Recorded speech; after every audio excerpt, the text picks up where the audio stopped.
வசனம் சொல்லுகிறது, வார்த்தை மாம்சமாகி, word becomes flesh. அந்த வார்த்தை எப்படிப்பட்ட வார்த்தைன்னா ஜீவனுள்ள வல்லமையுள்ள வார்த்தைகள். கர்த்தருடைய வேதம் சொல்லுகிறது, தேவனுடைய வார்த்தையானது ஜீவன் உள்ளதாயும் வல்லமை உள்ள. ஆங்கிலத்தில் எப்படி இருக்குன்னா, it is alive and active. Alive, உயிருள்ளதும் ஆக்டிவா இருக்கு கர்த்தருடைய வார்த்தை. ஆமென். இன்னைக்கும் அந்த வார்த்தையை நீங்க சொன்னீங்கன்னா அந்த வார்த்தை கிரியை செய்யும். அல்லேலூயா. யாரும் உங்களை பார்த்து சாபமாய் சொன்ன வார்த்தை கிரியை செய்யணுமா? செய்யாது. ஏன்? அவங்களுக்குள்ள ஜீவன் இல்லை, ஜீவன் தருகிற ஆவியானவர் இல்லை. ஆனா தேவ ஆவியை பெற்றிருக்கிற ஜனமாகிய உங்களுடைய என்னுடைய வார்த்தையும் ரொம்ப ரொம்ப முக்கியமானது. அதனால என்ன பேசுறோன்றதுல நீங்க ரொம்ப கவனமா இருக்கணும். இப்போ ஏதோ எமோஷ்னலா, இப்போ கோவத்துல, இப்போ சும்மா அழுக வருதுன்னு எமோஷ்னலி நீங்க சொல்லுகிற வார்த்தையே உங்களுடைய வாழ்க்கைக்கு ஒரு பெரிய தடைக்கற்களா இருக்கிறதுக்கு வாய்ப்பு இருக்கிறது. அதனால மற்றவங்க பேசுகிறபடி நம்ம பேசக்கூடாது, மற்றவங்க நிதானிக்கிறபடி நம்ம நிதானிக்க கூடாது. இந்த வார்த்தை எப்படி? ஏசாயாவினால், மத்தேயு புத்தகத்துல ஃபுல்லா நீங்க வாசிச்சு பார்த்தீங்கன்னா, தீர்க்க தரிசிகளால் உரைக்கப்பட்டது நிறைவேறும்படி இப்படி நடந்தது. இருக்கா? இருக்குங்களா இல்லையா? அப்ப ஒரு விஷயம் நடக்கணும் அப்படின்னா அதை முன்னமே தீர்க்கதரிசிகளை கொண்டு என்ன பண்றார் ஆண்டவர்? சொல்லி வைக்கிறார். ஆமென். சொன்ன ஏசாயா மரித்து போகலாம், ஆனா சொன்ன வார்த்தை மரித்து போகாது. அல்லேலூயா. ஆமென். ஜெபிக்கிறவர்கள் மரித்து போகலாம், ஆனா அவங்க ஜெபம் மரித்து போகாது. அல்லேலூயா. இன்னைக்கு பாதிக்கு மேல ஊழியக்காரது ஆனது எப்படி தெரியுமா? அவங்க அம்மா பாட்டியுடைய ஜெபங்கள் தான்.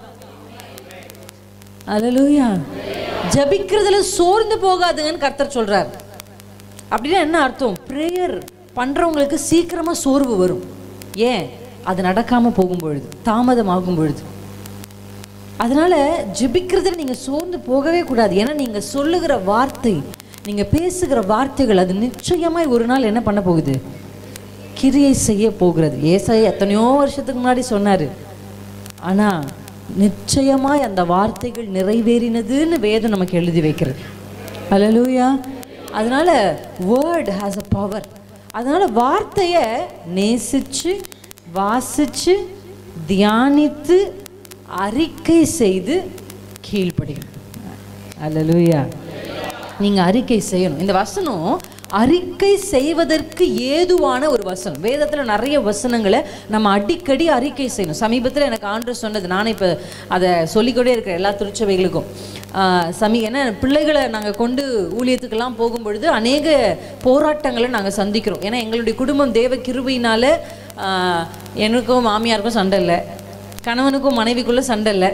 நல்ல மாமனார், நல்ல மாமியார், அவருக்கு ஒரு தம்பி, அவங்களும் நல்ல தம்பி, அந்த பிள்ளைக்கு அவருக்கு ஒரு மனைவி, அவங்களும் நல்ல ஒரு மனைவி, எனக்கு ஒரு தங்கச்சி, அவரும் நல்ல பிள்ளை. அப்படி குடும்பத்துக்குள்ளே என்ன இல்லைன்னா சண்டை இல்லை, பிரச்சனைகள் இல்லை, போராட்டங்கள் இல்லை. தேவ கிருபை. ஆமென். தேவ கிருபை அங்கே இருக்குது. தேவ கிருபையில் ரெண்டாவது என்ன இருக்கும் தெரியுமா? ஆண்டுடைய கிருபை எல்லாருக்குமே இருக்குது. ரெண்டாவது ஞானம். ஒரு குடும்பம் இயங்கணும் அப்படின்னா ஃபவுண்டேஷன் லவ். என்னங்க?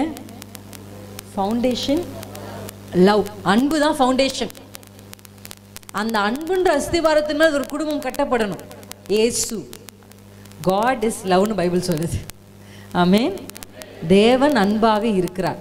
Love is equal to Jesus. இந்த உலகத்தில் இப்போ வேலண்டைன்ஸ் டே வேற வரப்போகுது. என்ன நடக்க போகுதுன்னே தெரியல. வாலிப பிள்ளைகளை வச்சுட்டு இருக்க அப்பா அம்மாவுக்கு வேலண்டைன்ஸ் டேல தான் இவன் என்ன ட்ரெஸ்ஸை போடுறா, எங்கே போகிறா, படபடப்பாக இருக்குது நிறைய அம்மா அப்பாவுக்கு டீனேஜ் பிள்ளைங்களை வச்சுருக்கிறது. ரியல் வேலண்டைனே ஜீசஸ் தான். இயேசுவை ஒரு அன்பான நேசராய் வைத்திருக்கிற பிள்ளை தவறவே தவறாது. அந்த பிள்ளையினுடைய வாழ்க்கையை கர்த்தர் உயர்த்தி வைப்பார். ஆமென்.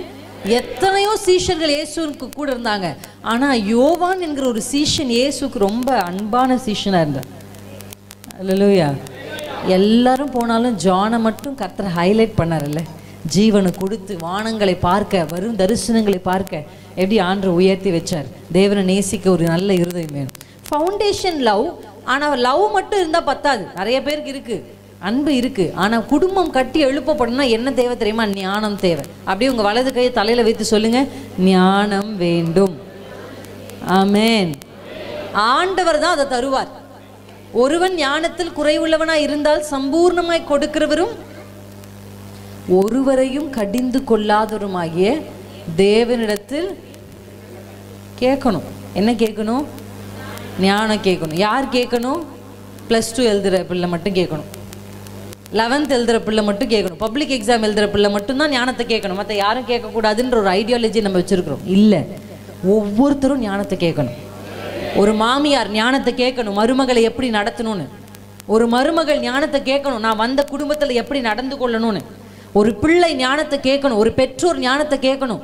பிள்ளைக்கு கல்யாணம் பண்ணுறது மட்டும் நம்ம பொறுப்பில்லை. ஆமென். இப்போ தான் மாமியாராகவே ஆக போகிறோம் ஃபஸ்ட் டைம். நமக்கும் அனுபவம் குறைவு. ஆண்டவரே நான் ஞானமாக நடந்துக்கணும். மருமக வீட்டுக்கு வரும்போது சீரை கொண்டு வர்றது மட்டும் முக்கியம் இல்லை, ஞானத்தை கொண்டு வரணும். புத்தி உள்ள ஸ்திரீ தான் குடும்பத்தை கட்ட முடியும். புத்தி இல்லாத ஸ்திரீனால் என்ன பண்ண முடியும்? என்னுடைய கணவர் சொல்வார், இந்த உலகத்திலேயே பெரிய ஜேசிபி யார் தெரியுமா? புத்தி இல்லாத ஸ்திரீ தான்.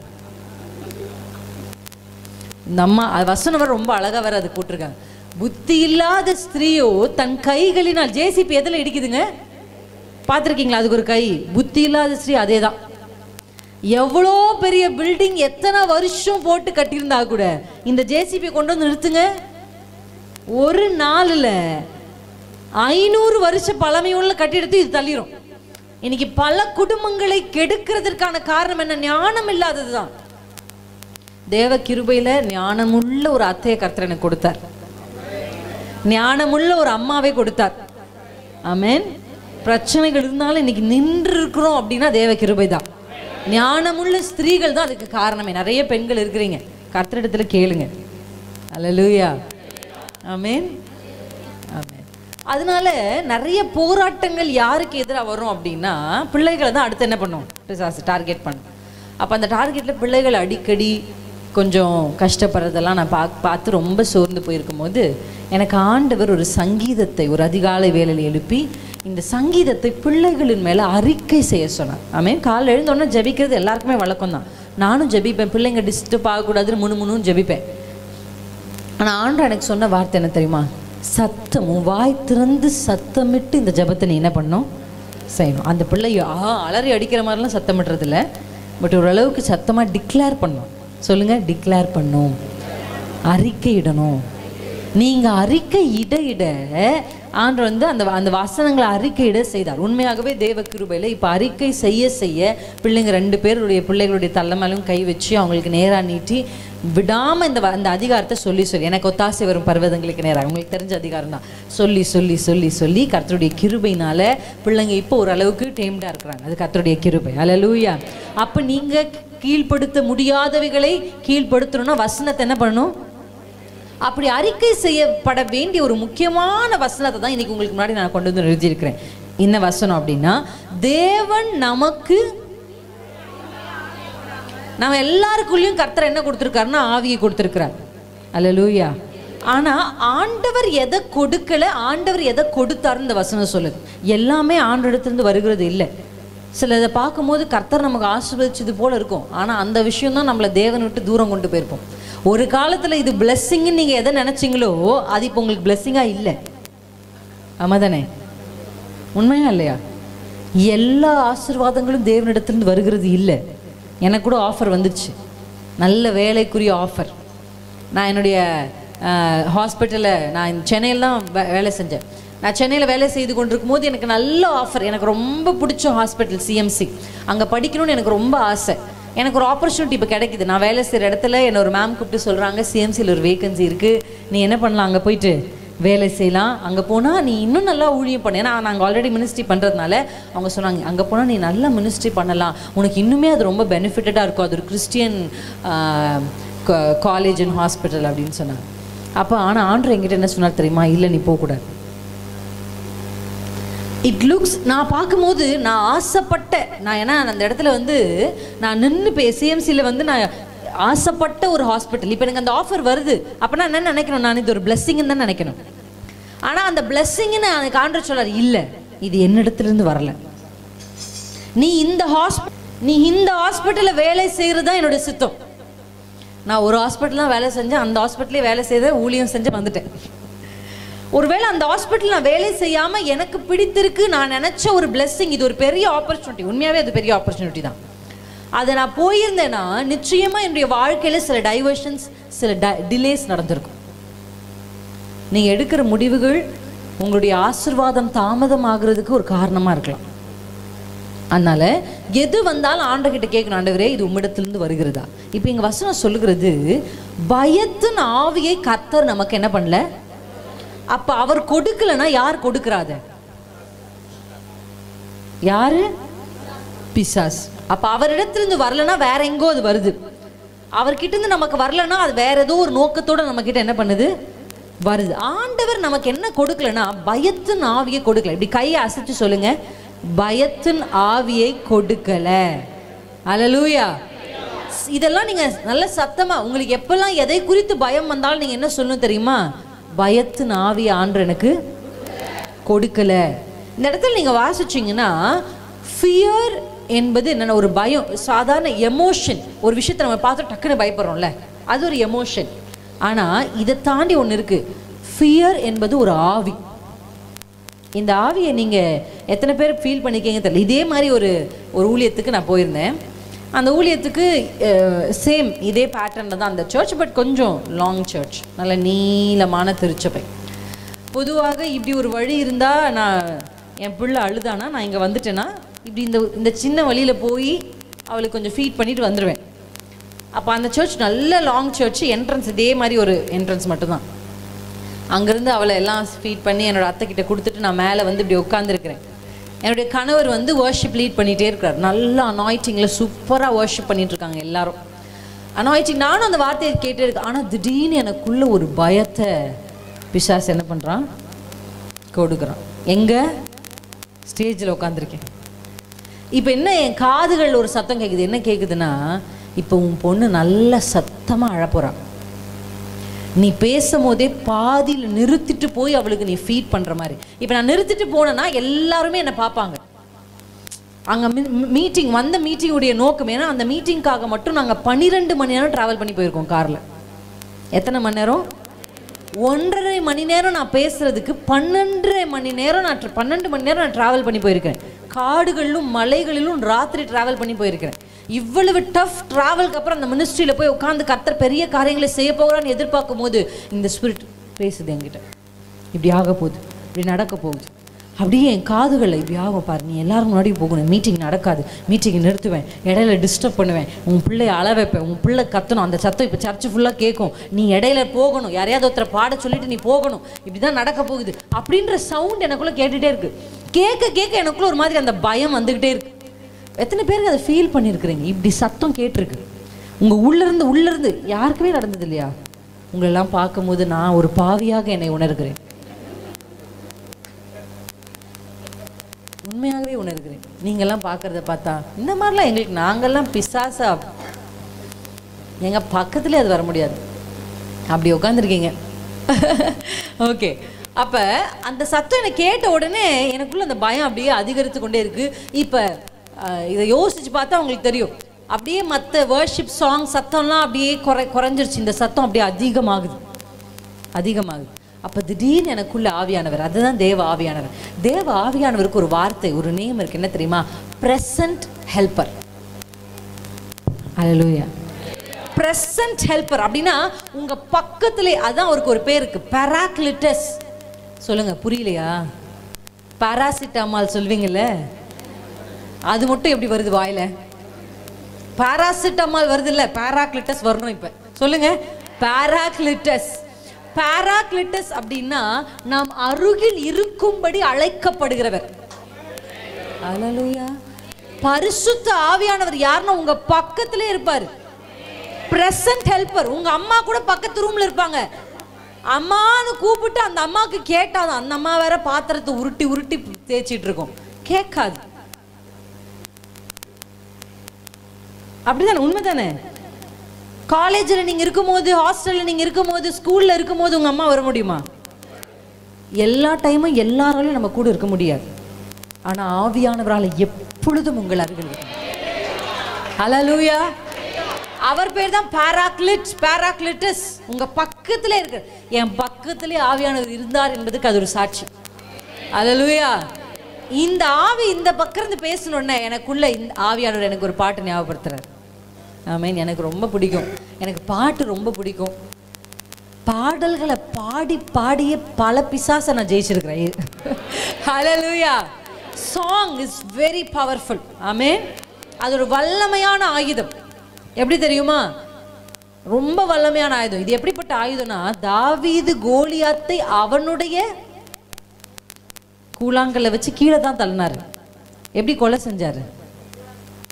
அவர் அப்படியே டிசியில் விட்டுட்டு போயிட்டாரா? இல்லை, கல் அடிச்சு அவர் கீழே விழுந்ததுக்கு அப்புறம் வசனம் சொல்லுகிறது, அவன் ஓடி போய் கண்டிப்பா வீட்டில் போய் இப்போ வாசிக்கிறேன், எனக்கு அந்த கதை தெரியும்ட்டு விடக்கூடாது.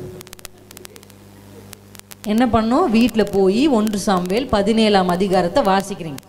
வாசிச்சு பாருங்க. தாவீது போய் கோலியாத்தின் மேல நின்னு, ஹல்லேலூயா. நான் சொல்லுவேன், அபிஷேகம் பெற்றவர்களுக்கு தலையில மட்டும் அனாயிட்டிங் இல்லை, கால் வரைக்கும் இருக்கு அந்த அனாயிட்டிங். ஹல்லேலூயா. அதனால வசனம் சொல்லுது, சர்ப்பங்களையும் தேள்களையும் மிதிக்கணும். பிரச்சனை தலை விரிச்சு ஆடுதா வீட்டுல, எழுந்து நடங்க, வீட்டை சுத்தி சுத்தி நடங்க. எனக்கு ஒரு மாமா இருக்கிறார், அவர் ஒருத்தர் ஆவிக்குரிய திருச்சபைக்கு போய், அவரு ஆவிக்குரிய திருச்சபைக்கு போனதுனால தான் அப்படியே அவர் பின்னாடி லீவுக்காக போவேன் நான். அப்படியே ஆவிக்குரிய திருச்சபைக்கு போய் இன்னைக்கு ஊழியக்காரியா இருக்கிறேன். தேவ கிருபை. ஹல்லேலூயா. குடும்பத்துக்கு நான் தான் சொல்லுவேன், குடும்பத்துக்கு ஒரு ஆளை இயேசு பிடிச்சா அந்த தலைமுறையிலிருந்து பல ஊழியர்களை கர்த்தர் எழுப்பி விடுவார். ஹல்லேலூயா. நீங்க பார்த்துருக்கீங்க, இப்போ சென்னையில எந்த பக்கம் திரும்பினாலும் மெட்ரோ பிரிட்ஜுன்னு போட்டுக்கிட்டே இருக்காங்க. ஆமா தானே? இந்த பிரிட்ஜை போடும்போது பிரிட்ஜை போடுறவங்களுக்கு எவ்வளோ கஷ்டம், கரெக்டா இல்லைங்களா? சில நேரத்தில் மரணங்கள் கூட ஏற்படுது. ஆமாவா இல்லைங்களா? அந்த பிரிட்ஜ் போடுறதுனால மற்றவங்களுக்கும் கஷ்டம். திட்டிக்கிட்டே போவாங்க, இவனுங்க என்ன 5 வருஷமா போட்டுட்டு இருக்கான். திட்டுறீங்களா இல்லையா? இல்லை சிஸ்டர், நாங்க சாந்த சொரூபி சிஸ்டர்ன்றீங்களா? என்ன போட, என்ன கவர்மெண்ட்டு? நம்மளால வீட்டில் 4 பேரை வச்சு என்ன பண்ண முடியல? 4 விதமா இருக்கு. இதுக்கு உப்புமா பிடிக்க மாட்டேங்குது, அதுக்கு இது பிடிக்க மாட்டேங்குது. 4 பேரை வச்சே குடும்பம் நடத்த முடியல. அப்போ இத்தனை லட்சம் பேரை வச்சு கவர்மெண்ட் நடத்த முடியுமா? முடியாது. கஷ்டம் தானே? அப்போ எப்போ கவர்மெண்ட் என்ன சொல்லக்கூடாது? குறை சொல்லவே. எதுக்கு எடுத்தாலும் பார்த்தீங்கன்னா கவர்மெண்ட் சரியில்லை, எதுனாலுமே கவர்மெண்ட் சரியில்லை. யார் வந்தாலும் சரியில்லைன்னு சொல்லுவாங்க ஒரு சில பேர். சரி, அந்த பார்ட்டி வந்தாவது அமைதியாக இருப்பாங்க, பார்த்தா அந்த பார்ட்டி வந்தாலும் சரியில்லைன்னு. வசனம் என்ன சொல்லுகிறது? நமக்கு மேலே கர்த்தர் தான் வைக்கிறார் ஒருத்தர். ஹல்லேலூயா. ஆமென். ஒரு பிரிட்ஜை போடும்போது போடுகிறவர்களுக்கும் கஷ்டம், அதை பிரிட்ஜ் போடுறதுனால அதை சுற்றி இருக்கிறவர்களுக்கும் கஷ்டம். அப்படிதான் ஒரு குடும்பத்தில் ரட்சிப்புக்குள்ள ஒரு நபர் வரும் பொழுது அவங்களும் கஷ்டங்களை சந்திக்கணும். அவங்க வருகிறதுனால சில இடரல்கள், சில இன்கன்வீனியன்ஸ் அவங்க குடும்பத்துக்கும் ஏற்படும். திடீர்னு இயேசுக்குள்ள வந்தா இருக்குமா இல்லையா? ஆனா அந்த பிரிட்ஜை போட்டு முடிச்ச உடனே எந்த ஆளு திட்டிக்கிட்டு போச்சோ, என்னால் இந்த பிரிட்ஜ் மேலே ஏற முடியாதுன்னு சொல்றீங்களா? மொத ஆளா மேலே ஏறதே நீங்க தான். திட்டுன அதே வாய் தான் இப்ப என்ன பண்ணுது? எப்படி அது? இதுதான் உங்க வாழ்க்கையிலும் நடக்கும்.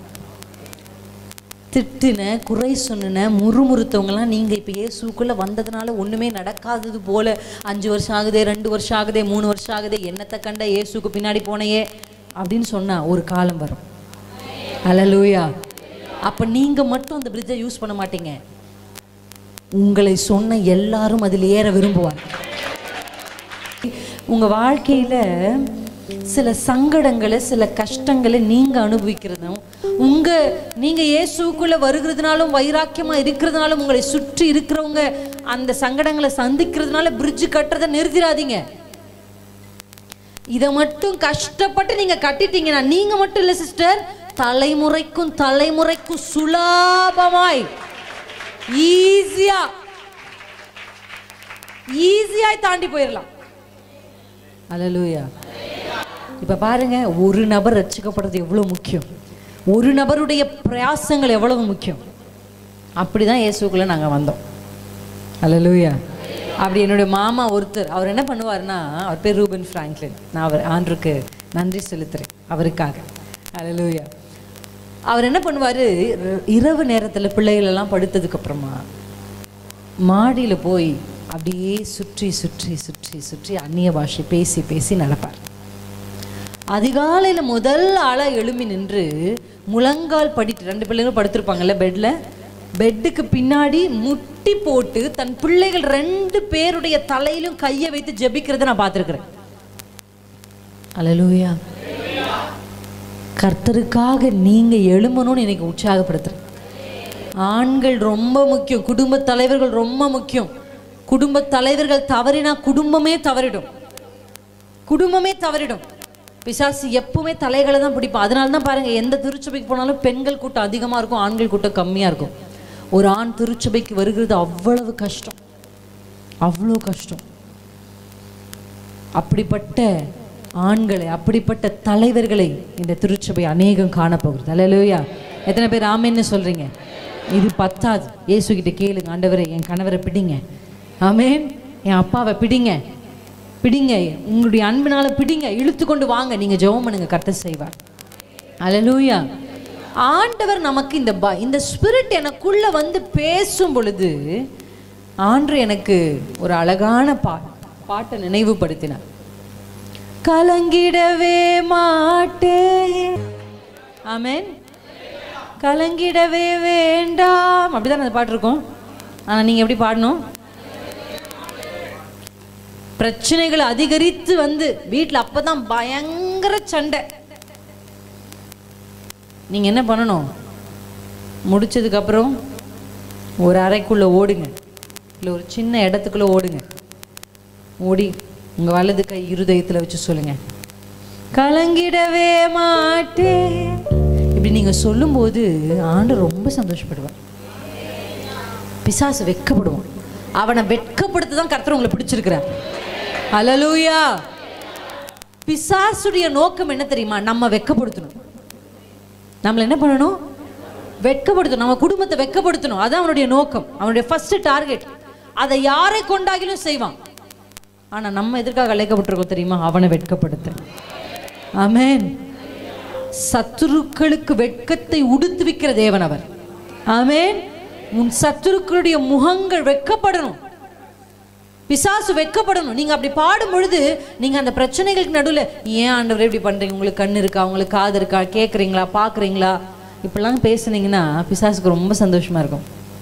அவன் எதற்காக அந்த பிரச்சனையை கொண்டு வந்தானோ அதனுடைய நோக்கத்தை உங்களை கொண்டே முடிச்சிருவான். ஆனா அதன் நடுவிலும் கர்த்தரை உயர்த்தி பாடு. பாட பாட, நான் இந்த பாட்டு வந்து வேற சாங் அங்கே போயிட்டு இருக்கு, ஆனால் என் உள்ளத்தில் இந்த பாடு பாடிக்கிட்டே இருக்கிறேன். பாடிக்கிட்டே வந்து எனக்கு மைக் என்கிட்ட கொடுக்குற நேரம் நான் அழகாக மைக் பிடிச்சோன்னு இந்த பாட்டை பாடினேன். அப்படி ஒரு விடுதலை கர்த்தர் அந்த நாளில் கட்டவிழ்த்தார். ஹல்லேலூயா. எதை குறித்து நீங்கள் பயந்து கொண்டிருந்தாலும், எது உங்களோடு பேசி உங்களை பயமுறுத்தி கொண்டிருந்தாலும், இந்த ராத்திரி இயேசு கிறிஸ்துவின் நாமத்தில் ஆண்டவர் உங்களிடத்தில் கிரியை செய்கிற, உங்க குடும்பத்துக்கு நேராக போராடி கொண்டிருக்கிற இந்த பயத்தின் ஆவிய கர்த்தர் வெளியே தள்ளுகிறார். ஆமென். பயப்படாதீங்க. அதுக்கு பதிலாக பயம்ன்றது ரொம்ப பவர்ஃபுல்லான ஒரு வெப்பன், ரொம்ப பவர்ஃபுல்லான வெப்பன். நம்ம இந்த வெப்பன் எவ்வளோ பெருசு. வெப்பன் அப்படின்னா என்ன? ஆயுதம். பிசாசு பயன்படுத்துகிற ஆயுதத்திலேயே ஒரு வல்லமையுள்ள ஆயுதம் என்ன தெரியுமா? பயம்தான். ஏன்னா கொஞ்ச நேரத்துக்கு முன்னாடி தான் கர்மேல் பர்வதத்துல அக்கினியை இறக்குனார் எலியா. ஆமாவா இல்லையா? சும்மா ஏதோ பக்கத்து இங்கிருந்து வந்து வலது பக்கம் இடது பக்கம் வந்த அக்கினி அல்ல, வானத்திலிருந்து. யார் அது சொன்னாருன்னு தெரியல, அழகா சொன்னார் ஐயா. அந்த மாதிரி பேசணும். பேசும்போது எப்படி வந்தது? வானத்திலிருந்து அக்கினி வருது. எவ்வளவு பிரம்மாண்டமா இருந்திருக்கும் அந்த காட்சியை, எவ்வளவு பிரம்மாண்டமா இருந்திருக்கும், எவ்வளவு பயங்கரமா அந்த காட்சி இருந்ததுன்னா, இதுவரைக்கும் குந்தி குந்தி நடந்த எல்லாரும் சரண்டர் ஆயிட்டான். அவ்வளவு பயங்கரமான காட்சி. அது மட்டும் முடிஞ்சுச்சா? அதுக்கப்புறம் நீங்க வேதத்துல வாசிச்சு பாருங்க, அவ்வளவு அழகாய் சொல்லப்பட்டிருக்கு. எல்லா பாகால் தீர்க்கதரிசிகளையும், எசபேலின் பந்தியில் உட்கார்ந்திருந்த எல்லா தீர்க்கதரிசிகளையும் எலியா தன் கையினால வெட்டி போடுறோம். How powerful it will be. Just imagine. எப்படி இருந்திருக்கும் அந்த நேரம். அந்த நேரத்துல எலியா எப்படி இருந்திருப்பாருன்னு யோசிச்சு பாருங்க. அவர் முகத்துடைய ஆக்ரோஷத்தை யோசிச்சு பாருங்க.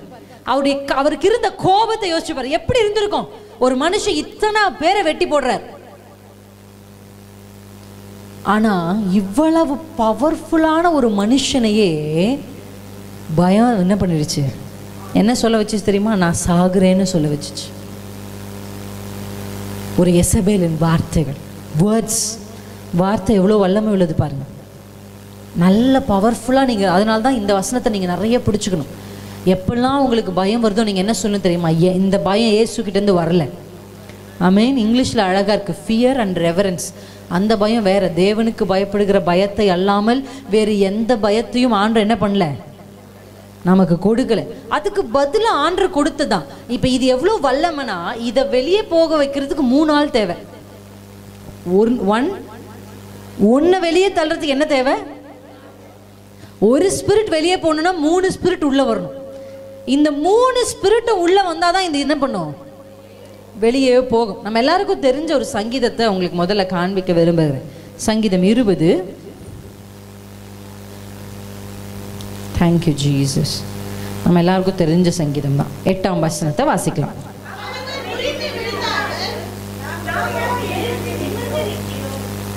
அவர்கள் முறிந்து விழுந்தார்கள். அல்லேலூயா. எவ்வளவு நாளைக்கு குனிஞ்சு உட்கார்ந்துக்கிட்டே இருப்பீங்க? எவ்வளவு நாளைக்கு? அன்னால் வருஷந்தோறும் வருவாள், வருஷந்தோறும் அழுவாள். அப்படிதானே வசனம் சொல்லுது. எத்தனை வருஷம் வந்தான்னு தெரியல, ஆனா எத்தனை வருஷம் வந்தாலோ அத்தனை வருஷமும் அழுதுகிட்டு தான் வெளியே போவாள். அவளும் அழுக அழுக இவ என்ன பண்ணிட்டே இருக்கா, பேசிக்கிட்டே இருக்கிறா. ஆனா ஒரு நாள் வந்துச்சு, நான் இப்படியே உட்கார்ந்துருந்தா, இப்படியே அழுது கொண்டிருந்தா வேலைக்கு ஆகாது, நான் எழும்புறேன், நான் எழும்புறேன். ஆமென். யார் எழும்ப முடியும்? இந்த வசனம் எனக்கு ரொம்ப பிடிச்ச வசனம். இந்த வருஷத்துல இந்த வார்த்தையை அதிகமாய் பேச ஆண்டவர் உதவி செய்து கொண்டிருக்கிறார். முறிந்து விழுந்தவர்கள் யார்? எழுந்து நிமிர்ந்து நின்றவர்கள் யார்? யார் விழுவா, யார் எழுவா அப்படின்னா அதுக்கு முந்தைய வசனத்துல வாசிங்களேன்.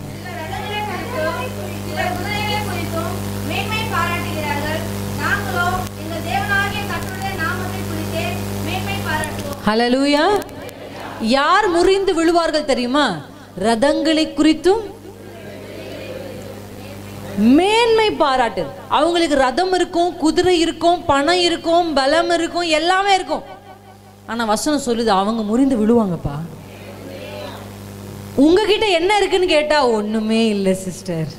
என்கிட்ட பணம் இல்லை, என்கிட்ட நிலம் இல்லை, எனக்கு பின்புலத்துல யாருமே இல்லை, சொல்லிக் கொள்ளுகிறபடி என்கிட்ட ஒண்ணுமே இல்லை. ஆனா உங்க நம்பிக்கை மாத்திரம் இயேசுவின் மேல இருந்தா நீங்க எழுந்து நிமிர்ந்து நிற்பீங்க. ஹல்லேலூயா. எல்லாம் இருக்கிறவன் விழுகிறதும் ஒன்றுமில்லாத இருக்கிறவன் எழும்புகிறதும் வேதத்துல நிறைய இடத்துல இருக்கு. ராஜா வீட்டுல பிறந்து, ராஜாவுக்கு பிள்ளையா பிறந்து வளர்ந்து நிக்கிற அந்த யோனத்தான் கோலியாத்துக்கு முன்னாடி நிக்க முடியல. அட்ரஸ் இல்லாத, ஒண்ணும் இல்லாத, ஆடு மேய்க்கிற, அதுவும் கொஞ்சம் ஆடு மேய்க்கிற இந்த தாவீது கோலியாத்துக்கு முன்பாக நிற்கிறான். யோனத்தானும் யோனத்தானோடு இருக்கிறவர்கள் முறிந்து விழுந்து போறாங்க. ஆனா இந்த தாவீது நிற்கிறான். தாவீது கையில ஒண்ணுமே இல்லை, வெறும் கல். அப்பதான் கூட அந்த கல்லு கூட அவர் ஸ்டோர்ல வச்சுட்டு இல்லை போல, அப்பதான் போய் பொறுக்கிறாரு. அப்படிதான் வசனம் சொல்லுது. அப்பதான் போய் ஆற்றுக்கடையில எடுக்கிறாரு. அந்த கல்லு கூட இந்த தாவீது கிட்ட இல்லை. ஆனா தாவீது எழுந்து நிமிர்ந்து நின்றான். ரதங்கள் இருக்கு, குதிரைகள் இருக்கு, உடைகள் இருக்கு, போட்டு நின்று சண்டை போடுறதுக்கு எல்லா ஆயுதங்களும் சவுலிடத்திலும் யோனத்தானிடத்திலும் யோனத்தானோடு இருக்கிற எல்லாரிடத்திலும் இருந்துச்சு. they have everything. ஆனா ஒன்றுமே இந்த கோலியாத்தை கீழே தள்ளல. இன்னைக்கு இயேசுவின் நாமத்தை உயர்த்தி பிடிக்கிற ஒரு சந்ததியை கர்த்தர் தேடி கொண்டிருக்கிறார். ஹல்லேலூயா. உங்க மேன்மை பாராட்டல் நீங்கள் படித்த படிப்பில இல்லை. உங்க மேன்மை பாராட்டல் கர்த்தர் உங்களுக்கு கொடுத்த திறமைகளில் இல்லை. நான் மேன்மை பாராட்டணும்னா அது இயேசுவின் நாமத்தை குறித்து தான் நான் மேன்மை பாராட்டேன். இயேசுவின் நாமத்தை ஒரு குடும்பத்துல உயர்த்தி பிடிச்சா அந்த குடும்பம் நிற்கும். அல்லேலூயா. ஜெபமின்மை என்பது என்ன தெரியுமா? உலகத்திலேயே ஆண்டவர் ரொம்ப வெறுக்கிற ஒரு விஷயம். என்ன விஷயம் சொல்லுங்க? ஆண்டவருக்கு பிடிக்காத ஒரு விஷயம் விக்கிரக ஆராதனை. ஆண்டவருக்கு பிடிக்காது. அடுத்து ஆண்டவருக்கு பிடிக்காத ஒரு விஷயம் பெருமை. இந்த வசனம் எப்படி சொல்லுதுன்னா, பெருமை உள்ளவனுக்கு தேவன், அப்பா, உலகத்துல யாரை எதிர்த்துட்டு வேணாலும் வாழ்ந்துடலாம், தேவனை எதிர்த்துட்டு வாழ முடியாது. அல்லேலூயா.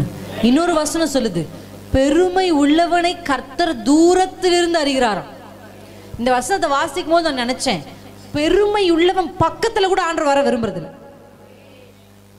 பாவி பக்கத்துல கூட வந்துருவார். விபச்சாரியின் அருகில் கூட கர்த்தர் விந்துறார். அப்படிதானே? விபச்சாரி கால்களை தொடும்போது கூட கர்த்தர் ஒன்றும் சொல்லல. ஆனா பெருமை உள்ளவன் ஒரு அறைக்குள் இருப்பான், ஆனால் அந்த அறைக்குள் கர்த்தர் வரக்கூட விரும்புகிறது. பெருமை என்பது அவ்வளவு மோசமான விஷயம். என்னுடைய மேன்மையெல்லாம் கிறிஸ்துவே. இயேசுவின் நாமத்தை உயர்த்தி பிடிச்சிங்கன்னா நிச்சயம் நீங்களும் உங்கள் குடும்பமும் நிமிர்ந்து நிற்பீர்கள். சும்மா நிக்கிறது இல்லைங்க, சும்மா நிக்கிறது இல்லை. நிக்கிறதுல நிறைய வெரைட்டி இருக்குல்ல.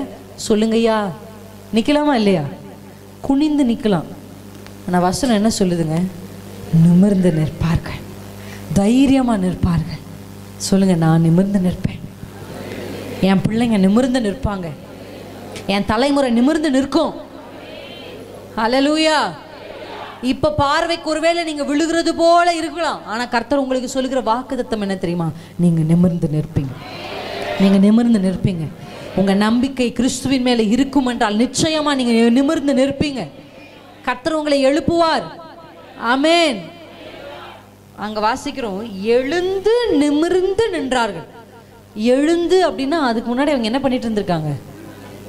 ஒன்று விழுந்திருந்திருப்பாங்க, இல்லை உட்கார்ந்து இருந்திருப்பாங்க.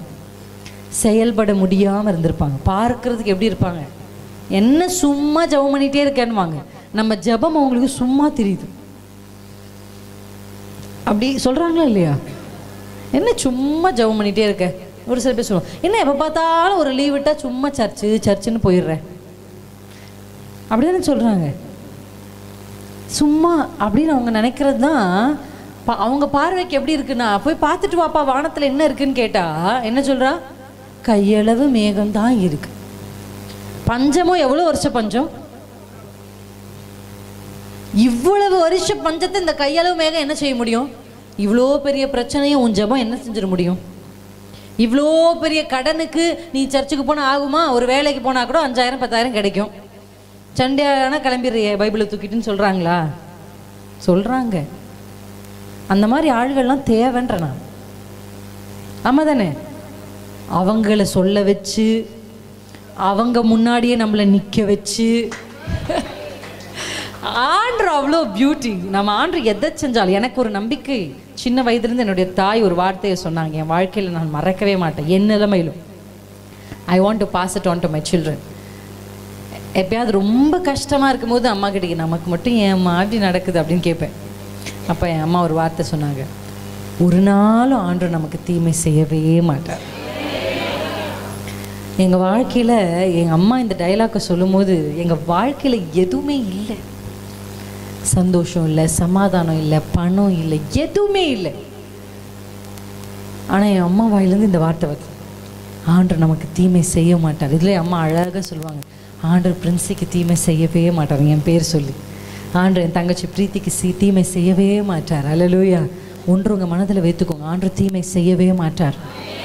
தீமை செய்யவே மாட்டார். உங்கள் வாழ்க்கையில் ஒரு நாள் தீமை செய்யவே மாட்டார். அவரிடத்தில் வேற்றுமை நிழல் கூட இல்லை. அவரிடத்துல தீமைகள் புறப்படுகிறது. தாம் பிள்ளைக்கு இப்போ ஒருவேளை பார்வைக்கு, மனிதருடைய பார்வைக்கு நீங்கள் அற்பமான மனிதர்கள் போல, ஒன்றுமே இல்லாதவர்கள் போல தோணலாம். ஆனால் உங்களை கொண்டு தான் அந்த கோலியாத்தை கீழே தள்ள கர்த்தர் சுத்தம் வைத்திருக்கிறார். ஹல்லேலூயா. மனுஷர்கள் அற்பமா பார்க்குறாங்கனாலே நீங்கள் புரிஞ்சுக்கணும், அடுத்து எனக்கு ப்ரமோஷன் தான். ஆமென். முன்னாடியெல்லாம் யாராவது ஏதாவது பேசுனாங்கன்னு வச்சுக்கோங்களேன், நான் ரொம்ப ஃபீல் பண்ணுவேன், என்னடா இப்படி பேசுகிறாங்களே அப்படின்னு. தேவையில்லாமல் யாராவது ஏதாவது சொல்லிட்டாங்கன்னா ரொம்ப ஃபீல் பண்ணுவேன். இப்போல்லாம் எப்படி ஃபீல் பண்ண தெரியுமா? யாராவது என்னை பற்றி பேசிட்டாங்கன்னா, ஓ ஆண்டவர் நம்மளை அடுத்த லெவலுக்கு கொண்டு போகிறார், ஓ அடுத்த ஒரு பெரிய வாசல் எனக்கு திறக்க போகுது. உண்மையாகவே அப்படி மாறிட்டேனா? பிரச்சனைகள் வந்த உடனே அந்த பிரச்சனையை பார்க்கறது இல்லை. நான் பிரச்சனைக்கு பின்னாடி கர்த்தர் எனக்கு வச்சிருக்க ப்ரமோஷனை பார்க்குறேன். அதனால தான் இந்த பிரச்சனை அப்படின்னு. எப்படி சிஸ்டர் உங்களுக்கு என்ன சிஸ்டர் நல்ல வாழ்க்கை, உங்களை மாதிரி எனக்கு புருஷன் இல்லை சிஸ்டர், எங்களுக்கு மாமி இல்லை சிஸ்டர் அப்படி சொல்லுவாங்க. ஒவ்வொருத்தருக்கும் ஒவ்வொரு விதமான சேலஞ்ச். ஒவ்வொன்றையும் நம்ம எப்படி பார்க்குறோன்றது தான். கோலியாத்தா பார்த்தா 6 அடி இவ்வளோ பெருசு, எவ்வளோ பெரிய ஈட்டின்னு பயமாக இருக்கும். கோலியாத்தை அப்படியே கொஞ்சம் மாற்றி பாருங்க, இவன் கோலியாத்து இல்லை, இவன் விருத்த சேதனம் இல்லாத பெலிஸ்தீன்னு பாருங்க, அவன் ஒன்றுமே இல்லை. இந்த சவுலின் கண்கள்ல யோனத்தானின் கண் வழியா பார்த்தா தான் கோலியாத் பெருசா இருப்பான். ஆனா தாவீதின் கண் வழியா பாருங்க, கரடி சிங்கம் மாதிரி தான்டா நீயும் எனக்கு. அந்த கதை எப்படி முடிச்சுன்னா உன்னையும் அப்படியே முடிப்பேன். அப்ப யாருக்கு பிரச்சனை இருக்கு? பிரச்சனை யார்கிட்ட இருக்கு? நம்ம கண்ணில் தான் இருக்கு.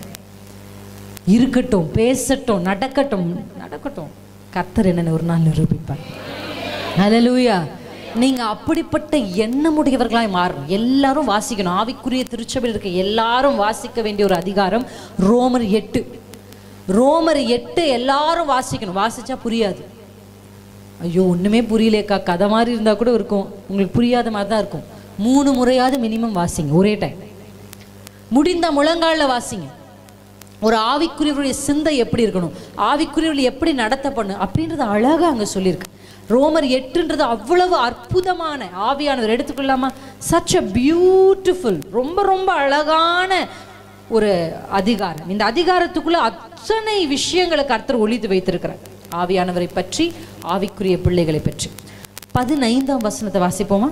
அந்தபடி திரும்பவும் பயப்படுகிறதற்கு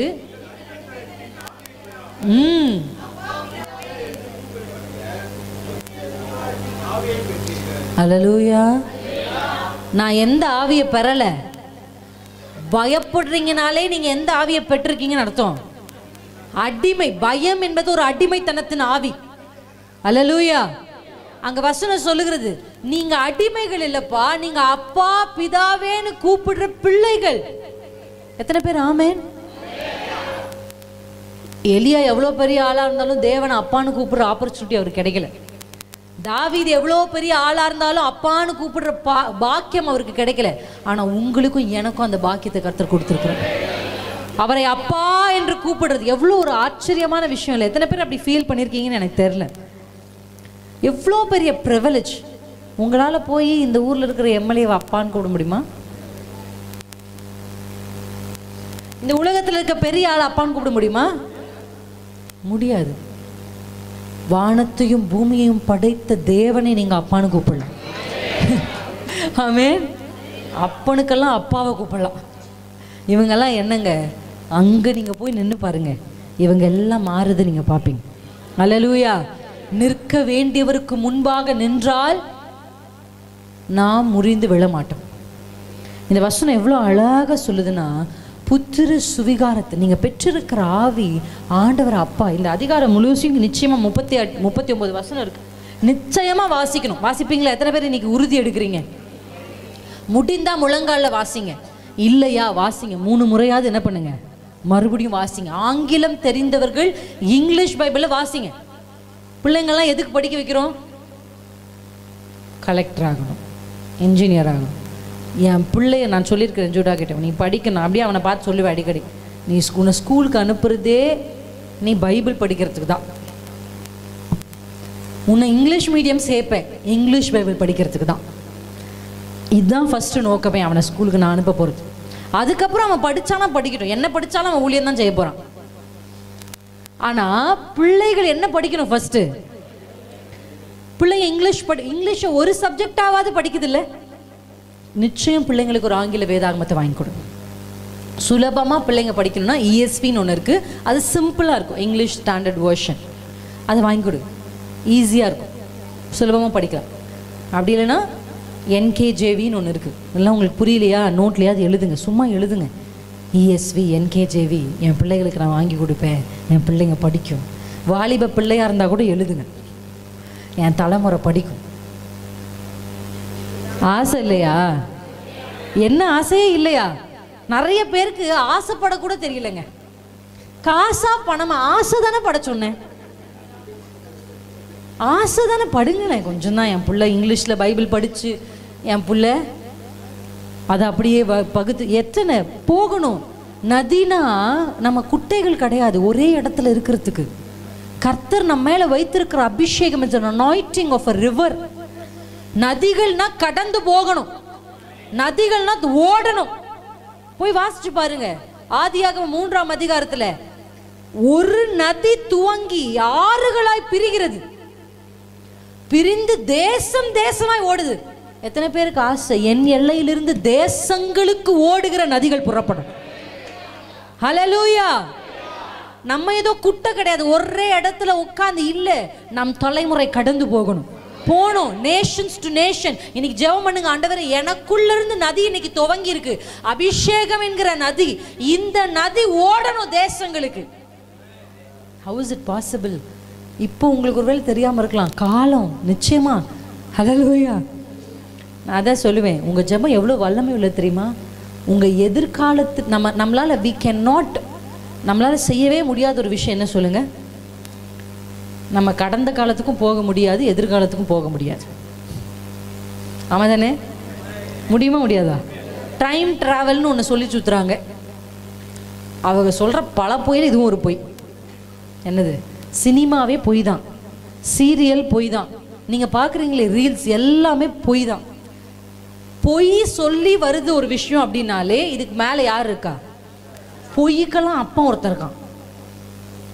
ஆண்டவர் சொல்றார் இவன் பொய்க்கு பிதா. யார் பொய் சொன்னாலும் அவங்க பின்னாடி இவன் தான் இருப்பான். அப்ப இந்த மாய்மாலத்தையே பொய்யையே பார்த்துக்கிட்டு இருந்தீங்கன்னா உங்க வாழ்க்கையிலுமே அந்த பொய் என்ன செய்யும்? டோர். கண்ணுன்றது ரொம்ப முக்கியம். கண்ணு என்பது ஒரு டோர். சொல்லுங்க, இந்த கண் வழியாக உங்க இருதயத்துக்கு போக முடியும். நோவா காலத்துல, நான் இப்ப சமீபத்துல அதான் தியானிச்சுட்டு இருக்கேன் என்னுடைய தனிப்பட்ட தியானத்துல. நோவா காலத்துல வானத்துல இருக்கிற தேவன் பூமியை பார்க்கிறார். பூமியை பார்க்கும் பொழுது ஆண்டவர் என்ன பார்க்கிறாருன்றது ரொம்ப முக்கியம். அந்த வசனத்தை வாசிப்போமா? அதை வாசிச்சுட்டு இந்த அதிகாரத்துக்கு மறுபடியும் வரும். எவ்வளவு ஒரு 6ஆம் அதிகாரம் 12ஆம் வசனம். தேவன் பூமியை பார்த்தார், சீர்கெட்டதாயிருந்தது.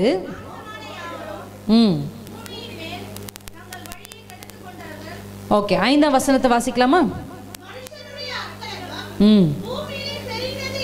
பெருகினது என்றும்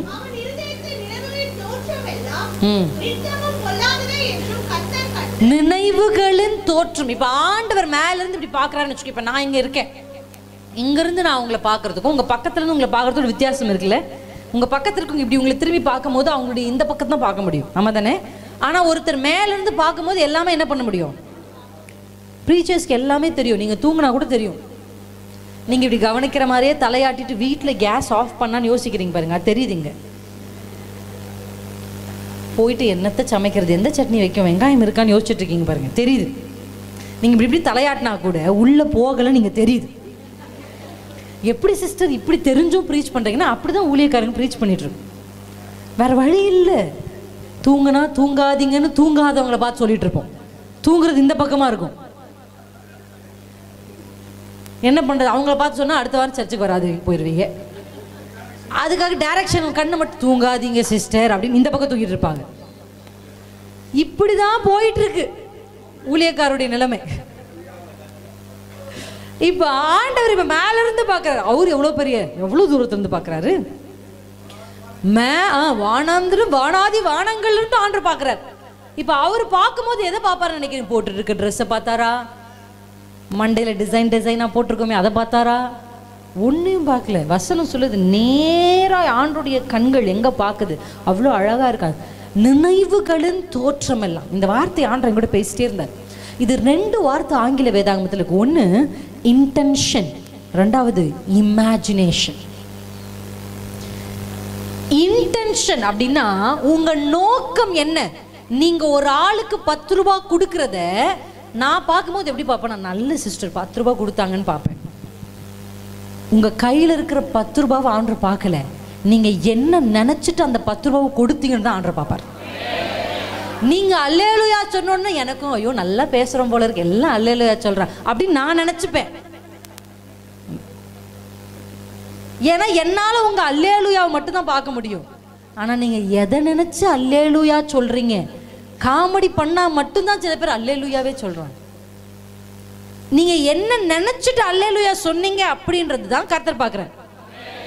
உங்க இன்டென்ஷன், ஊழியத்தில் ஆனாலும் சரி, வேலையில் ஆனாலும் சரி, குடும்பத்தில் ஆனாலும் சரி, உங்க இருதயத்தை தான் கர்த்தர் பார்க்குறார்.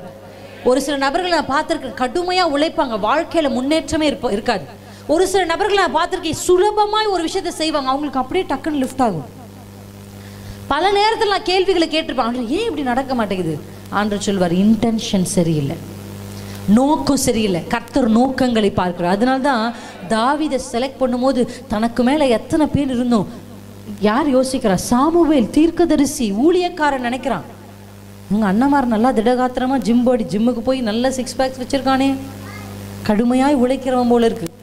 இவன் வந்து நிற்கும் போது, தாவீது வந்து நிற்கும் போது எப்படி இருந்திருப்பாருன்னு நினைக்கிறீங்க? மண்ணையும் நம்ம பிள்ளைங்க வெளியே போய் விளையாடிட்டு வருது, அது நம்ம பிள்ளையானே தெரியாத அளவுக்கு வருமா.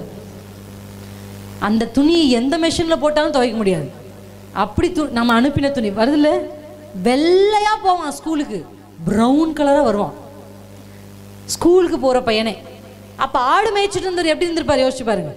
வந்து நிற்கும் போது சாமியலுக்கு என்னடா சின்ன பையனாக இருக்கான், இப்படி இருக்கான் அப்படின்னு யோசிச்சிருப்பார். ஆனால் ஆண்டவர் சொல்கிறார், இல்லைப்பா, நீ என் முகத்தை பார்க்குறேன், நான் அவன் இருதயத்தை பார்க்குறேன். ஆடுகளுக்கு பின்னாடி இருந்தா கூட அவன் என்னை துதிச்சுக்கிட்டே இருப்பான். அவன் கையில ஒண்ணுமே இல்லைனா கூட அவன் எனக்காக கீத வாத்தியங்களை தாவீதுக்கு இருந்த டேலண்ட் என்ன தெரியுமா? அவன் வந்து இன்ஸ்ட்ருமெண்ட் செஞ்சு வாசிச்சு கர்த்தரை துதிச்ச ஒரு மனுஷன். அப்பா அம்மா கூட இருக்க வேண்டிய அவசியமே இல்லை. யோசேப்பை ஏன் கர்த்தர் உயர்த்தினார் நீங்க நினைக்கிறீங்க? தப்பு செய்யும் போது பக்கத்துல நின்று, யோசேப்பு தப்பு செய்யும் போது யாக்கோபு பக்கத்தில், செஞ்சிராத மகனே, உனக்கு மேலே ஒரு பெரிய ஆசீர்வாதத்தை கர்த்தர் வச்சுக்கிறான்னு சொல்ல யோசேப்புக்கு யாரும் இல்லை.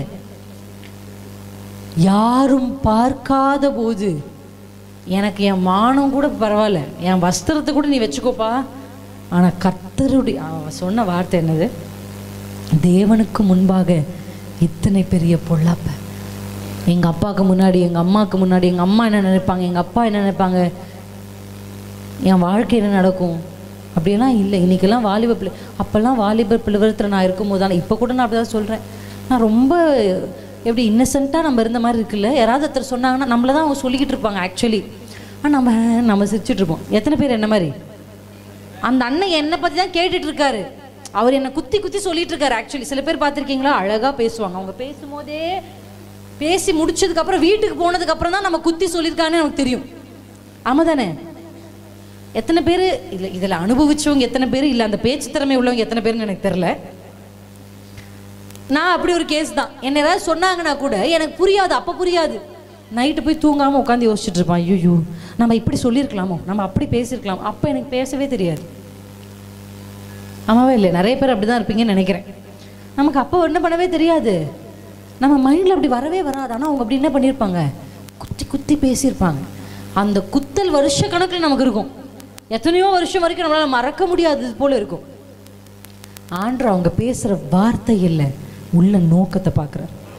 ஆண்டவர் பார்க்கும்போது இந்த வசனத்தில் ரொம்ப நோவாவுடைய காலத்தில் என்ன நடந்ததுன்னு ஆண்டவர் கம்ப்ளைண்டாக மத்தேயுட சொல்கிறாருன்னா, புசிப்பும் குடிப்பும் பெண் கொடுத்தும் பெண் வாங்கியும் வாழ்ந்துட்டு இருந்தான், அப்படிதான் சொல்கிறாரு. இப்போ நோவா புசிக்கலையா? நோவா குடிக்கலையா? நோவா தன்னுடைய பிள்ளைகளுக்கு பெண் எடுக்கலையா? கல்யாணம் பண்ணலையா? எல்லாமே செஞ்சார் நோவா. ஆனால் நோவாவுடைய இன்டென்ஷன் அதுதான் வித்தியாசம். அல்லேலூயா. எல்லாருமே சர்ச்சுக்கு வரோம், எல்லாரும் அல்லேலூயா சொல்றோம், ஆனா எல்லாரையும் நான் இப்படி பார்க்குறேன். ஆனால் கர்த்தருடைய ஆங்கிளே வேற. உள்ளத்தை பார்ப்பார். இந்த இடத்துல யாருடைய உள்ளம் உண்மையாய், நீர் தந்தாலும் தராவிட்டாலும் உமக்கு பின்பாக வருவேன், எது இருந்தாலும் இல்லாவிட்டாலும் இயேசுக்காக வாழ்வேன், எடுத்தாலும் கொடுத்தாலும் என் அப்பா இயேசு தான் ஒரு மனுஷன் இங்க உட்கார்ந்துருப்பானா, ஒரு மனுஷன் இங்க உட்கார்ந்துருப்பாங்கன்னா கர்த்தர் அவர்களை உயர்த்ததான் சித்தம் வைத்திருக்கிறார். ஹல்லேலூயா. எனக்கு ஏதாவது கிடைக்குமா அப்படின்னு வருகிறது குழந்தை நிலை. அப்படி வருகிறவர்களை நாங்கள் தள்ளவில்லை, வரவேற்கிறோம்.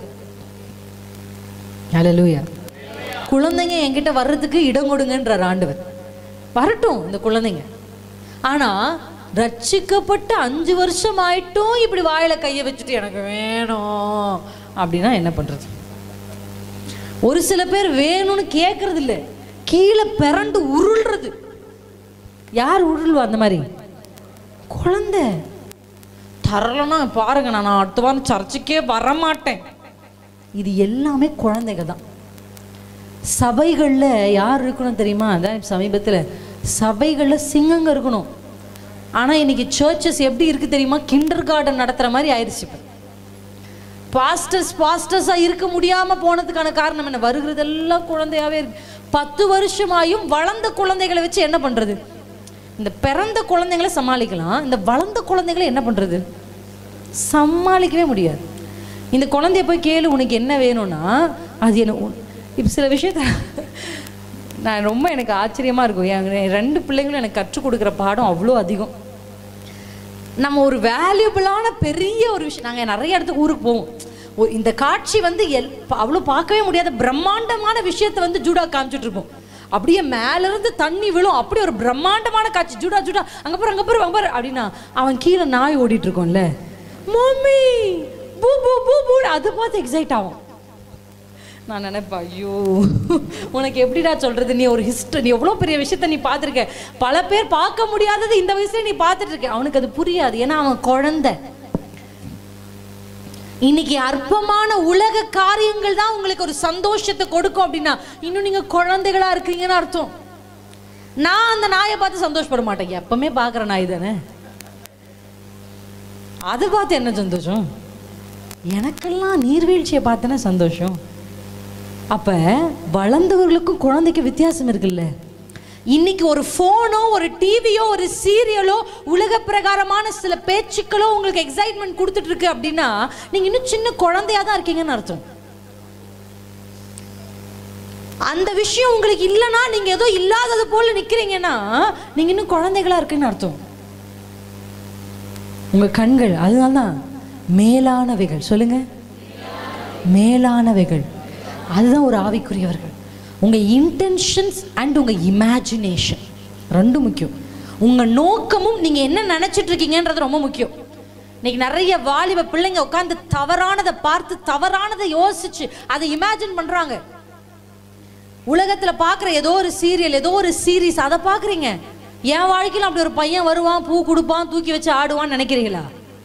அப்படி ஒரு பையனே இல்லை. அந்த நடிச்சான் பாரு, அவன் கூட அப்படி கிடையாது. அப்படி ஒரு பொண்ணே கிடையாது. கல்யாணம் ஆனவங்க கிட்ட போய் கேட்டு பாரு, ரியல் லைஃப்னா என்னன்னு.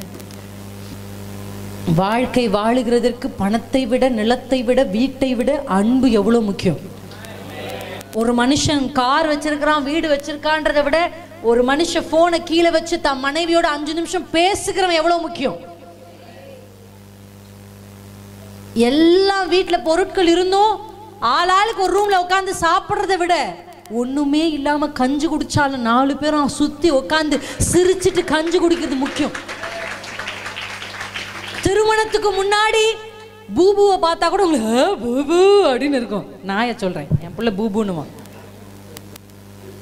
ரியல் லைஃப்க்கு வந்தாதான் தெரியும், ஐயோ இது எப்பயும் ஓடுற பூபு தான், பார்க்க வேண்டியதே மெயின் மேட்டரே விட்டுட்டியே. ஒரு பிள்ளை என்கிட்ட வந்து பேசிச்சு, அது சின்ன குழந்தை, இப்போதான் பேசவே ஆரம்பிக்கிறேன். என்கிட்ட வந்து ஆண்டி சர்ச் முடிச்சதுக்கப்புறம் எங்கள் அப்பாக்காக ஜெபம் பண்ணுவீங்களா? எங்கள் அப்பா எப்போ பார்த்தாலும் ஃபோனில் கேம்ஸே விளையாடிட்டு இருக்கார். எனக்கு அவ்வளோ அப்படியே கண்ணிலலாம் தண்ணி எனக்கு அவளை பார்க்கும்போது. அப்புறம் என் அப்பா கேம்ஸ் விளையாடினதுக்கு அப்புறமா எப்போவுமே அவங்க ஃப்ரெண்ட்ஸ் கூடவே வெளியில் போயிடுவார். ஜெபம் பண்ணணும், வாலிப பிள்ளை ஜெபம் பண்ணணும், வாலிப பிள்ளையை வச்சுருக்கணும். சின்ன பிள்ளையாக இருந்தால் கூட ஜெபம் பண்ணுங்க. ஆண்டவரே பணம் காசு அல்லப்பா, தேவனே உண்மை நேசிக்கிற ஒரு மனுஷன், உண்மை நேசிக்கிற ஒரு ஸ்திரீ, இதுதான் முக்கியம். இன்னைக்கு உங்க பார்வையில உங்களுக்கு பட்டர்ஃப்ளைஸ் கொடுக்குது பாருங்க, அதெல்லாம் வெறும் நாய் தான். பூபு சாரி பூபு எல்லாம் கல்யாணத்துக்கு அப்புறம் பாய் பாய்ட்டு போயிடுவாங்க. Very important. எது முக்கியம்? தேவ சித்தம். அதனாலதான் ரோமர் 8ல வாசி, ரோமர் 8ல எல்லாமே இருக்கு. ரோமர் 8 வந்து ஆவிக்குரியவங்களுக்கு ஒரு பேக்கேஜ். இப்பெல்லாம் சொல்றாங்கல்ல, இந்த மிக்சியும் இந்த கிரைண்டரும் இதுவும் இதுவும் எல்லாம் 1 லட்சம் மட்டும் தான்றான் ஒருத்தன் வந்து சொல்றானா இல்லையா? ஒரு குட்டி பையன் எல்லாமே தரானா. ரோமர் 8 அப்படிதான், எல்லாமே இருக்கு ஆவிக்குரியவர்களுக்கு. போய் வாசிச்சு பாருங்க. ரோமர் 8ல் நீங்க அற்புதமான ஒரு அதிகாரம். அப்படியே 26, ஆவியானவரும் நமது பலவீனங்களில், இந்த இடத்துல ஆவியானவர் இருக்கு பாருங்க. இந்த வார்த்தையில தான் பாராக்லிட்னு இருக்கு. என்ன இருக்குங்க அப்படின்னா? என்ன அர்த்தம்னா, உங்க பலவீனத்துல அவர் உங்களுக்கு உதவி செய்வார். உங்களுக்கு என்ன பலவீனம் வேணாலும் இருக்கலாம். ஒவ்வொருத்தருக்கும் ஒரு பலவீனம். ஆண்களுக்கு ஒரு பலவீனம், பெண்களுக்கு ஒரு பலவீனம், வாலிபர்களுக்கு ஒரு பலவீனம், வாட் எவர் இட் இஸ். உங்களுக்கு என்ன பலவீனமா இருந்தாலும் உங்க பக்கத்துல நிக்கிற ஒரு பாராக்லிட் உங்களுக்கு இருக்கிறார். உங்களால ஜெபிக்க முடியாத போது, உங்களால செயல்பட முடியாத போது அவர் உங்களை தூக்கிட்டு போவார். எத்தனை பேர் நம்புறீங்க? அல்லேலூயா. இந்த பாராக்லிட் பத்தி என் கணவர் மெசேஜ் எடுத்தா அவ்வளோ அழகா எடுப்பார். அவ்வளோ அழகா அதுக்கு ஒப்புமைகளை சொல்லி ரொம்ப அற்புதமா இந்த பாராக்லிட்டர்ஸ் அவர் வழியாக தான் நான் கற்றுக்கொண்டேன். இந்த பாராக்லிட்டை பற்றி அவர் சொல்லும்போது அவர் சொல்லுவார், இதுக்கு எப்படி இருக்குன்னா, இதுக்கு நிறைய அர்த்தங்கள் இந்த பாராக்லிட்ன்ற வார்த்தைக்கு இருக்கு. அதில் முக்கியமான ஒரு வார்த்தை எப்படின்னா, ஹீ இஸ் எ கோச்சர். என்னங்க கோச்சர்? எத்தனை பேருக்கு கோச்சர் தெரியும்? இந்த கோச்சர் தான் சொல்லுவார். என்ன சொல்லுவார்? நீங்கள் யாரை பார்ப்பீங்கன்னா, சிக்ஸர் அடிக்கிற யார் அது? அவர் பேர் என்ன? தோனி. அவர் தான் பாப்பி. தோனிக்காக உயிர் கொடுக்குறவங்களாம் இருப்பாங்க. இருக்கீங்களா? தோனிக்கு உங்களை யாருன்னே தெரியாது தம்பி. உங்கள் அப்பா அம்மாவுக்கு தான் தம்பி உங்களை தெரியும். ப்ளீஸ் தோனிக்காகலாம் உயிர் கொடுக்காதீங்க. ஓகே, இப்போ தோனி இருக்காருன்னு நம்ம எதை பார்ப்போம்? தோனி தோனி தோனி. தோனியை அப்படி தோனி ஆகிறதுக்கு யார் இருந்திருப்பா அவர் கூட? அவர் என்ன சொல்லுவார்னா, எத்தனை மணிக்கு எழணும்னு சொல்லுவார், இதுதான் சாப்பிடணும், இதை சாப்பிடக்கூடாதுன்னு சொல்லுவார், எத்தனை மணிக்கு ஃபீல்டுக்கு வரணும்னு சொல்லுவார், எப்படி ட்ரைனிங் எடுக்கணும்னு சொல்லுவார், என்ன எக்ஸசைஸ் பண்ணணும்னு சொல்லுவார், எல்லாமே சொல்லி கற்றுக் கொடுப்பார். அதனால தான் வேத புத்தகத்தில் சொல்லியிருக்கு, ஒருவனும் உங்களுக்கு போதிக்க வேண்டியது இல்லை, உங்களுக்குள் இருக்கிற அபிஷேகமே உங்களுக்கு சகலத்தையும் போதிக்கும். சாப்பிடணும், எழணும், என்ன பண்ணணும், என்ன பண்ணக்கூடாது, எங்கே போகணும், எங்கே போகக்கூடாது. தோனி உங்களையும் என்னையும் மாதிரி எல்லாம் 1 மணி நேரம் 2 மணி நேரம் ரீல்ஸ் பார்க்க மாட்டார். அவருடைய ஒவ்வொரு நிமிஷமும் வேல்யூபிள். அதான் ஒரு 2 பேர் கூட மீட்டிங் கொடுத்தாருன்னா அவருக்கு பணம். ஆமாங்க, நீங்கள் உங்களுக்கு தெரியாதுன்னு நினைக்கிறேன். அந்த 2 மணி நேரம் நீங்கள் ஆவியானவரோட மீட்டிங்கை முடிச்சிங்கன்னா அவ்வளோ ஆசீர்வாதம் உங்களுக்கு. தோனி எல்லாம் நம்மள மாதிரி உட்காந்து டைம் வேஸ்ட் பண்ண மாட்டார். ஒரு உலகத்தில் ஜெயிக்கிறவனே தன்னுடைய நேரத்தில் இதை செய்யணும்னு வைக்கிறாங்கன்னா, ஆவிக்குரிய யுத்தங்களை செய்து ஆவிக்குரிய யுத்தங்களை நடப்பித்து ஜெயிக்கிறவன் நீங்க எப்படி உங்க நேரத்தை கடைபிடிக்கணும்? அதுக்கு தான் ஆவியானவர் நம்ம கூட இருக்கிறார். ஆவியானவர் வெறும் அந்நிய பாஷையோடு நிறுத்தப்படுகிறவர் அல்ல, ஆவியானவர் ஆழ்தத்துவம் உள்ளவர்னு வேதம் சொல்லுது. That means holy spirit of God is a personality. அப்படின்னா என்ன அர்த்தம்? உங்களையும் என்னையும் மாதிரி அவர் ஒரு பர்சன். என்ன, அவருக்கு சரீரம் இல்லை, அந்த சரீரத்தை தான் உங்ககிட்ட இருந்து கேட்குறாரு ஆண்டவர். அவருக்கு செயல்பட ஆசை, உங்கள் குடும்பத்தில் செயல்பட ஆசை, அவருக்கு ஒரு சரீரம் வேண்டும். இயேசு இந்த பூமிக்கு வரும்போது ஒரு சரீரத்தை கேட்டு வாங்கிட்டு வந்தார்.